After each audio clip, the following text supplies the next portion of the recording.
Where'd he go? Beast, come here, boy. Come here, boy. Come on, boy.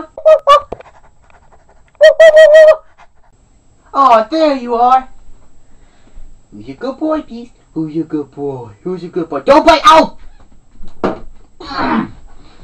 Bad boy! Bad boy! Ah! Bit my... I don't even know if I have rabies now.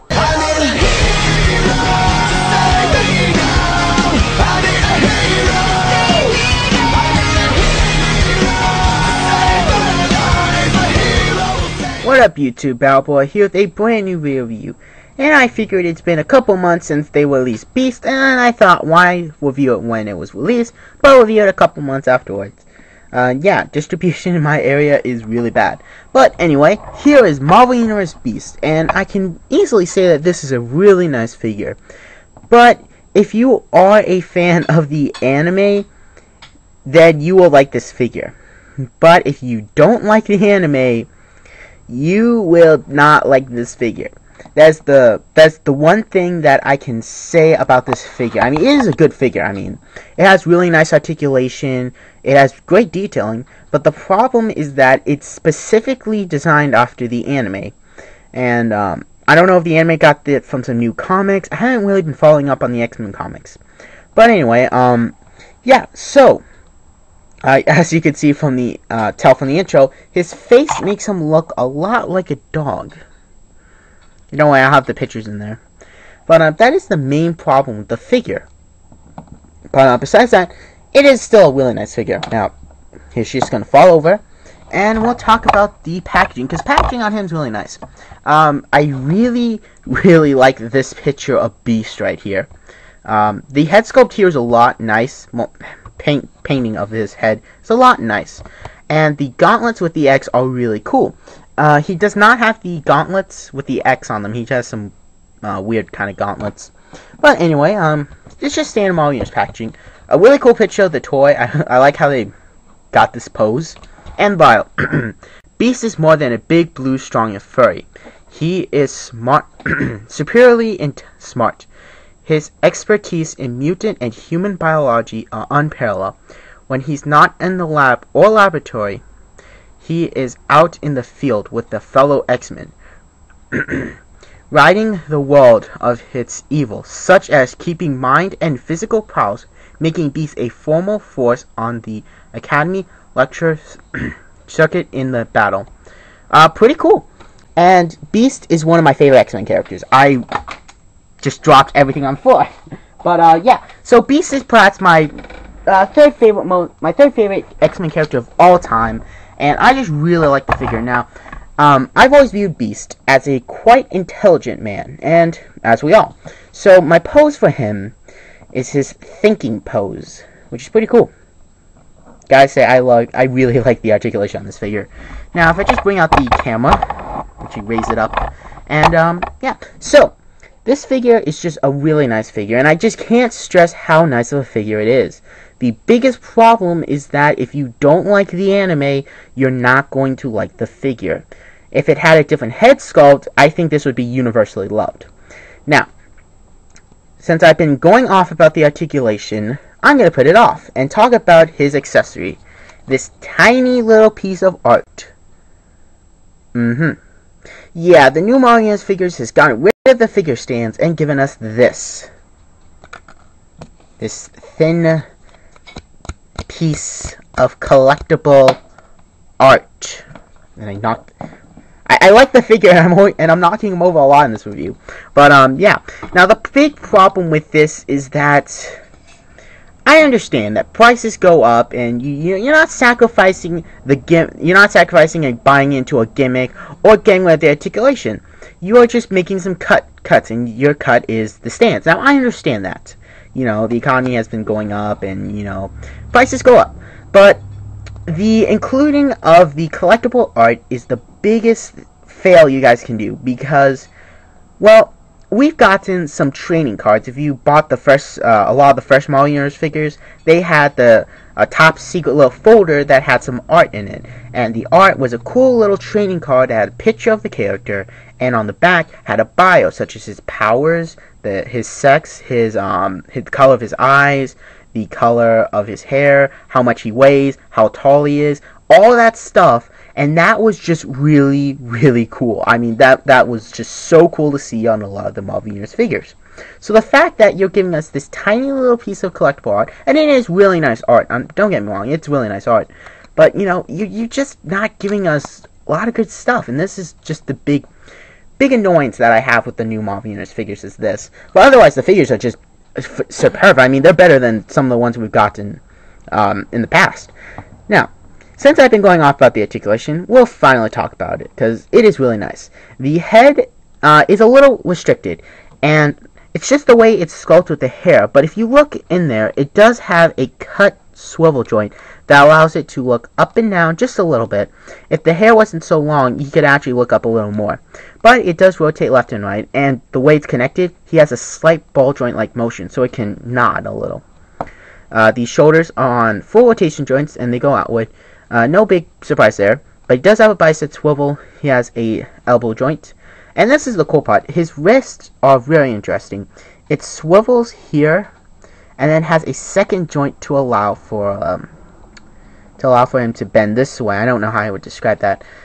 The actual picture of the figure has it so that you can actually place his arm like this, fold the arm this way, I believe. No, you fold it like this, and he can kind of, if you can get enough weight on this side of the figure, I could recreate this pose, because that is a really awesome pose, and I think it's doable. I saw one person do it before.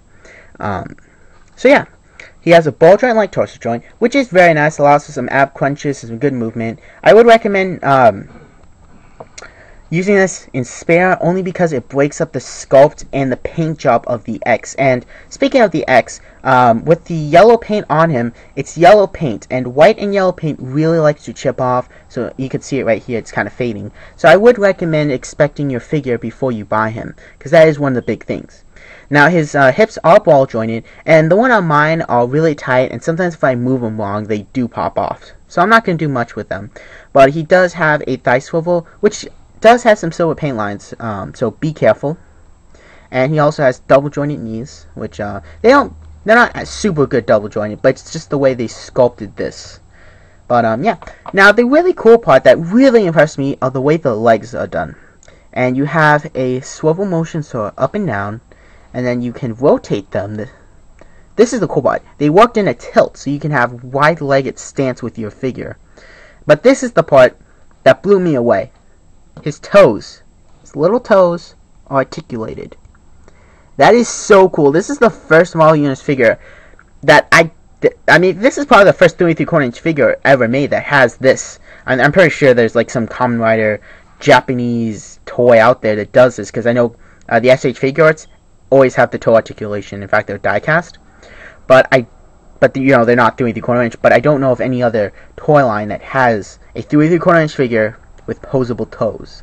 That is just so cool, the fact that they do this. And this would be good for some running stands, and this would be good for him kind of hanging upside down poses, because this is really cool. I really like this bit of articulation on him. I mean, I really did not expect that on the figure, and that just blew me away when I was playing with it.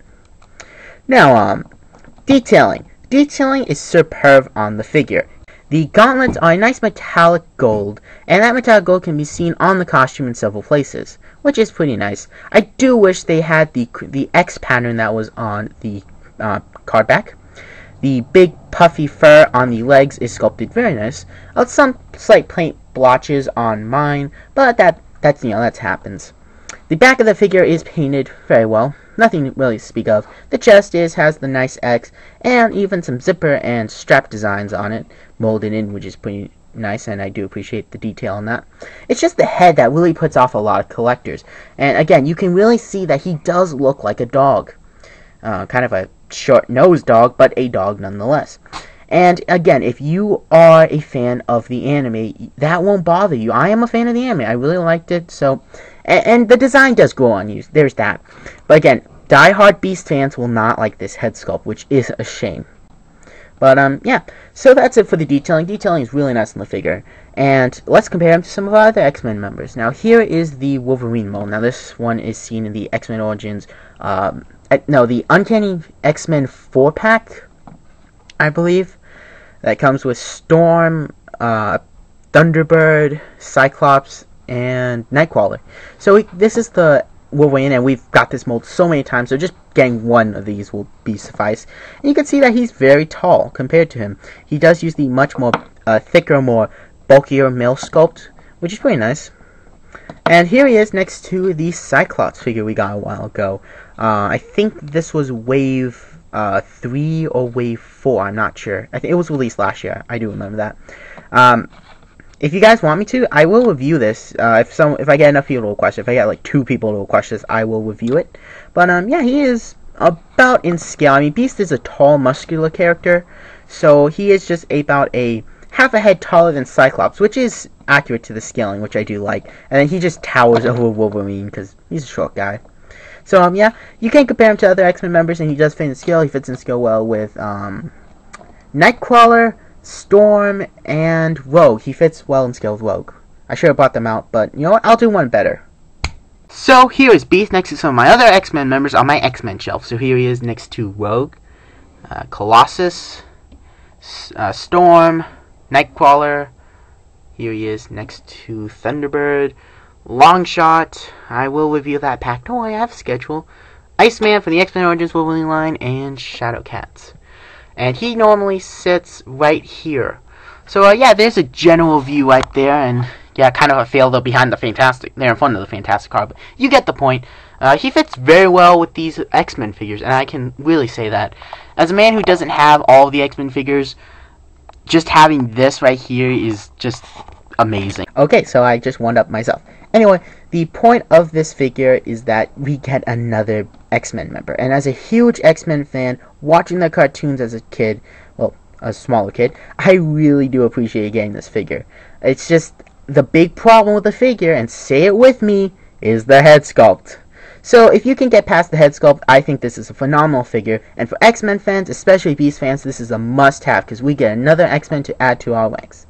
So yeah, I hope you guys enjoyed the review. If you haven't subscribed yet, please subscribe, like the video, and leave a comment of what you think of the figure. Do you own it? Do you hate it? Do you wish to get it? And other stuff like that. Even point out details I may have missed. You can also follow me on Twitter and Facebook, and I would appreciate if you did. So again, till my next video review, adios.